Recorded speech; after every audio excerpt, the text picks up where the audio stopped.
ഡൽഹി ഹൈക്കോടതി judge Yashwant വർമ്മയ്ക്കെതിരായി case register ചെയ്യാനുള്ള നീക്കമായി. നമുക്ക് ഈ സംഭവം ഇന്ത്യ മുഴുവൻ ഞെട്ടിപ്പോയൊരു സംഭവമാണ്. യശ്വന്ത് വർമ്മയുടെ വസതിയിൽ, അവിടുത്തെ ഒരു സ്റ്റോർ മുറിയിൽ തീ കത്തി. ഫയർഫോഴ്സും പോലീസും അവിടെ എത്തി. ആ സ്റ്റോർ മുറിയിലെ നോട്ടാണ് കത്തിയത്. 500 നോട്ട് കത്തി. ആ തീ പിടിച്ചു കഴിഞ്ഞപ്പം ഫയർഫോഴ്സും പോലീസും ഓടിയെത്തി. ജസ്റ്റിസ് ഹൈക്കോടതി ജസ്റ്റിസാണ്. തീ പെട്ടെന്ന് കെടുത്തി. ആ മുറിക്കകത്തുനിന്ന് വെള്ളം അങ്ങ് റോഡിലോട്ട് ഒഴുകി. അതിനുശേഷമാണ് അവർ കണ്ടത്, ഫയർഫോഴ്സും പോലീസും കാണുന്നത്, ഇത് നോട്ടാണ് കത്തിയത്. 500 നോട്ട് അട്ടിയടുക്കി വെച്ചിരിക്കുകയായിരുന്നു അവിടെ. ആ സമയത്ത് ജസ്റ്റിസ് യശ്വന്ത് വർമ്മ അവിടെ ഇല്ല. അദ്ദേഹം വേറെ എവിടെയോ ടൂർ പോയിരിക്കുന്നു. ഈ കത്തുന്ന സമയത്ത് അദ്ദേഹം ഇല്ല. ഈ സംഭവം അന്നേരം അവിടുത്തെ കമ്മീഷണർ ഉൾപ്പെടെയുള്ളവർ, ഡൽഹി കമ്മീഷണർ സ്പോട്ടിലെത്തി. പക്ഷേ ഇതിനെ സംബന്ധിച്ച് ഇന്ന് വരെ ഒരു FIR ഇട്ടിട്ടില്ല. ഇതിനെ സംബന്ധിക്കുന്ന ഒരു അന്വേഷണം സുപ്രീം കോടതിയിലെ ഒരു ജഡ്ജ് ഉൾപ്പെടെ 3 ജഡ്ജസ് നടത്തി.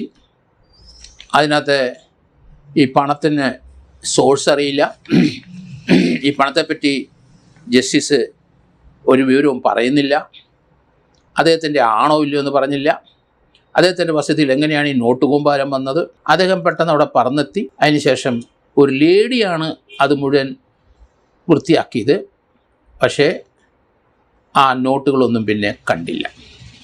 കത്തിയതും കണ്ടില്ല, കത്താത്തതും കണ്ടില്ല. കോടിക്കണക്കിന് രൂപയുടെ നോട്ടുകളാണ് അട്ടിയടുക്കി വെച്ചിരുന്നത്. സുപ്രീം കോടതിയിലെ ഒരു ജഡ്ജും ഉൾപ്പെടെ 3 ജഡ്ജസ് അതേപ്പറ്റി അന്വേഷിച്ചു. ഇദ്ദേഹത്തിനെ കുറ്റക്കാരനായി കണ്ട് റിപ്പോർട്ട് കൊടുത്തു. അത് പാർലമെൻറ്റ് സമിതിയുടെ നിർദ്ദേശപ്രകാരമായിരുന്നു ആ അന്വേഷണം നടന്നത്. പാർലമെൻറ്റിലേക്ക് അദ്ദേഹത്തിനെതിരായ റിപ്പോർട്ട് കൊടുത്തു. അദ്ദേഹത്തിനെ പ്രോസിക്യൂട്ട് ചെയ്യാനുള്ള നടപടിയിലേക്ക് ഇപ്പോൾ പോവുകയാണ്. അദ്ദേഹത്തിനെ പാർലമെൻറ്റിൽ വിളിച്ചു വരുത്തി ഇംപീച്ച് ചെയ്യാനുള്ള നടപടികളുമായിട്ട് മുന്നോട്ട് പോയപ്പം അദ്ദേഹത്തിൻ്റെ ഹൈക്കോടതി ജസ്റ്റിസ് സ്ഥാനം രാജിവെച്ചു. അങ്ങനെ ഇംപീച്ച്മെൻറ്റ് നടപടിയിൽ നിന്ന് അദ്ദേഹം രക്ഷപ്പെട്ടു. പക്ഷേ സുപ്രീം കോടതി ജഡ്ജ് ഉൾപ്പെടെയുള്ളവരുടെ അന്വേഷണം മുന്നോട്ട് പോയി. അദ്ദേഹത്തിനെ ചോദ്യം ചെയ്തു. അദ്ദേഹം ചോദ്യം ചെയ്ത സമയത്തുള്ള അദ്ദേഹത്തിൻ്റെ സ്റ്റേറ്റ്മെൻറ്റ് അദ്ദേഹത്തിന് തന്നെ എതിരായി, അല്ലെങ്കിൽ പാരയായി. അദ്ദേഹം ഹൈക്കോടതിയിലെ ഒരു ജസ്റ്റിസാണ്, നല്ല എക്സ്പീരിയൻസ് ഉള്ള ആളാണ്, നിയമത്തെപ്പറ്റി നല്ല അവബോധമുള്ള ആളാണ്. പക്ഷേ സ്റ്റേറ്റ്മെൻറ്റ് കൊടുത്തപ്പം പാളി.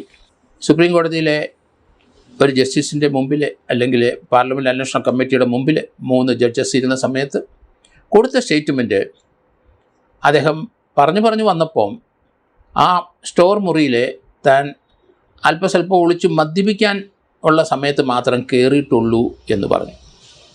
അവിടെ കൊണ്ട് അന്ത്യമായി. കാരണം അങ്ങനെ ഒരു സ്റ്റേറ്റ്മെൻറ്റ് അദ്ദേഹം കൊടുത്തിരിക്കുന്നത്. ആ മുറി കയറിയിട്ടുണ്ട്, തൻ്റെ വസതിയിലുള്ള മുറിയാണ് എന്ന് അഡ്മിറ്റ് ചെയ്തു. അല്പം മദ്യപിക്കാനുള്ള ഇത് മാത്രം ഒറ്റയ്ക്ക് ആ മുറിയിൽ കയറി അല്പം മദ്യപിച്ചിട്ട് ഇറങ്ങും എന്നാണ് പറഞ്ഞത്. അദ്ദേഹം ഹൈക്കോടതി ജഡ്ജിയാണ്. അവിടെ അടുക്കിയിരിക്കുന്ന നോട്ട് അദ്ദേഹം കണ്ടില്ല എന്ന് പറയാൻ ഒക്കുമോ? അദ്ദേഹത്തിൻ്റെ വസതിയിൽ ഒരു ഈച്ച പോലും കയറില്ലല്ലോ. അവിടെയൊക്കെ സെക്യൂരിറ്റി ഉള്ളതല്ലേ.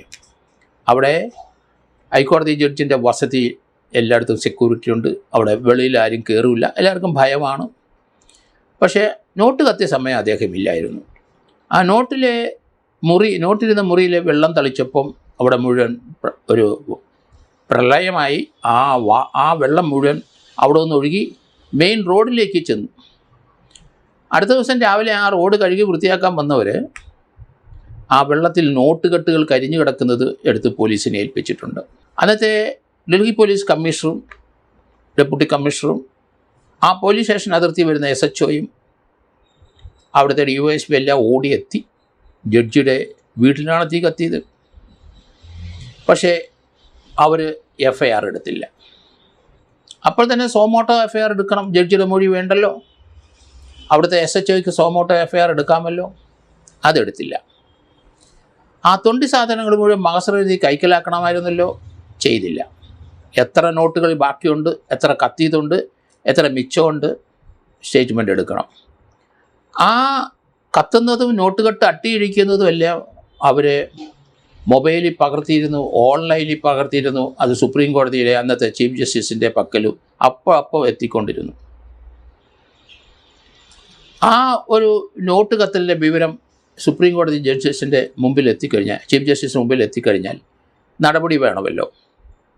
പക്ഷേ ഇവിടെ ഒരു കേസ് രജിസ്റ്റർ ചെയ്യുന്നതിനെപ്പറ്റി അവിടുത്തെ കമ്മീഷണറോ ഡെപ്യൂട്ടി കമ്മീഷണറോ അവിടുത്തെ SHOമാരും തയ്യാറായില്ല. എന്തുകൊണ്ട് തയ്യാറായില്ല? ഇപ്പോൾ ആ തൊണ്ടി സാധനമൊന്നും അവിടെ ഇല്ല. അതവിടുന്ന് മാറ്റിക്കഴിഞ്ഞു. കത്തിയതും മാറ്റി, കത്താത്തതും മാറ്റി. അപ്പോൾ എത്ര കോടി രൂപയുടെ സ്വത്ത് നോട്ടുകെട്ടുകൾ അവിടെ ഉണ്ടായിരുന്നതിനെപ്പറ്റി ഇപ്പം വിവരമില്ല.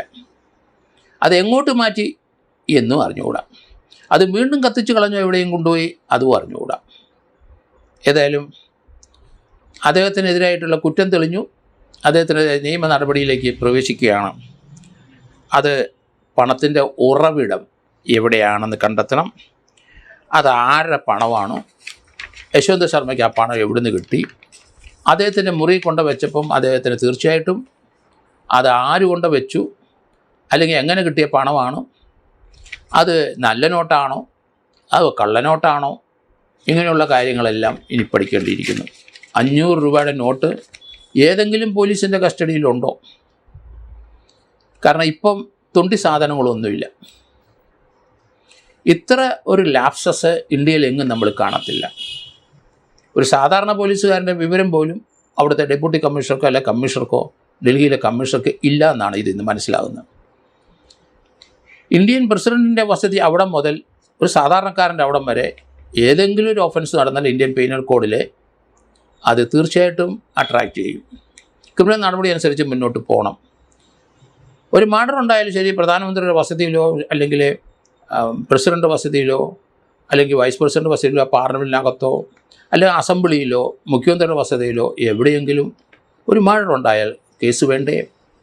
അവർക്കാർക്കും ഭരണഘടനമായ പ്രൊട്ടക്ഷൻ ഇല്ല, ഒഫൻസിനൊന്നും പ്രൊട്ടക്ഷൻ ഇല്ല. അത് എവിടെ നടന്നാലും ശരി അതേ സംബന്ധിച്ച് ഒരു FIR വേണം, കേസെടുക്കണം. എന്തുകൊണ്ടാണ് ഡൽഹിയിലെ ഈ യശ്വന്ത് വർമ്മയുടെ അവിടുത്തെ കേസെടുക്കാതെ പോയത്? അതിന് സമാധാനം പറഞ്ഞു കൊടുക്കണം. ആ തൊണ്ടി സാധനം നഷ്ടപ്പെട്ടതുകൊണ്ട് അവിടുത്തെ SHOയും അവിടുത്തെ DYSPയും ഡൽഹി പോലീസ് കമ്മീഷണറും ഡെപ്യൂട്ടി കമ്മീഷണറും ഒക്കെ ആ കേസിൽ അത് തെളിവ് നശിപ്പിക്കാൻ കൂട്ടുനിന്നതിന് പ്രതിയാകേണ്ടി വരും. എന്തായാലും പാർലമെൻറ്റ് സമിതിയുടെ റിപ്പോർട്ട് പാർലമെൻറ്റിൽ വെച്ച് കഴിഞ്ഞു. ആ റിപ്പോർട്ടിൻ്റെ അടിസ്ഥാനത്തിൽ അടുത്ത നടപടിയിലേക്ക് നീങ്ങുകയാണ്. ഒരു ക്രിമിനൽ കേസ് എന്തായാലും ഉടനെ എടുക്കണം. എടുത്തു കഴിഞ്ഞാൽ അദ്ദേഹത്തിനെ ചോദ്യം ചെയ്യണം. ആ തൊണ്ടി സാധനം ആരവിടുന്ന് മാറ്റി പറയേണ്ടി വരും, അദ്ദേഹം പറയേണ്ടി വരും. അവിടെ ഒരു ലേഡി വന്ന് മാറ്റിയതായിട്ടാണ് പത്രവാർത്തകൾ കണ്ടത്. അതുകൊണ്ട് അതിന് സമാധാനം വരും. അദ്ദേഹം അത് പറയുന്നില്ലെങ്കിൽ അദ്ദേഹത്തിനെ അറസ്റ്റ് രേഖപ്പെടുത്തി കസ്റ്റഡിയിൽ ഇൻട്രോഗേഷനിലേക്ക് പോകും. ജഡ്ജാണെന്ന് പറഞ്ഞിട്ട് യാതൊരു കാര്യമില്ല. അങ്ങനെ ഒരു പ്രൊട്ടക്ഷൻ അവർക്ക് ആർക്കുമില്ല. ഒഫൻസ് തന്നെയാണ്. അത് ഇന്ത്യൻ അധീനതയിൽ ഉള്ള ഏത് സ്ഥലത്ത് വെച്ചൊരു ഒഫൻസ് നടന്നാലും അതിനെ സംബന്ധിക്കുന്ന കേസ് രജിസ്റ്റർ ചെയ്ത് അന്വേഷണം മുന്നോട്ട് കൊണ്ടുപോകാനേ ഒക്കെയുള്ളൂ. ആ അന്വേഷണം പിന്നീട് വേണമെങ്കിൽ അതിനകത്ത് കഴമ്പില്ലെങ്കിൽ റെഫർ ചെയ്ത് കളയാം. പക്ഷേ ഇത്ര ബൃഹത്തായ നോട്ടുകെട്ടുകളുടെ കൂമ്പാരം, അത് കത്തിയ കുറച്ച് നോട്ടുകെട്ടുകൾ, ഇതെല്ലാം കൂടെ വെച്ചിട്ട് അതിനൊരു കേസ് ഇതുവരെ എടുക്കാൻ അവിടുത്തെ പോലീസിനോ കമ്മീഷണർക്കോ ഡെപ്യൂട്ടി കമ്മീഷണർക്കോ SHOയ്ക്കോ ഒന്നും കഴിഞ്ഞില്ല എന്ന് പറയുന്നത് തീർച്ചയായിട്ടും എന്തോ കാര്യമായ ഒരു തരികിട അവിടെ നടന്നിരിക്കുന്നു.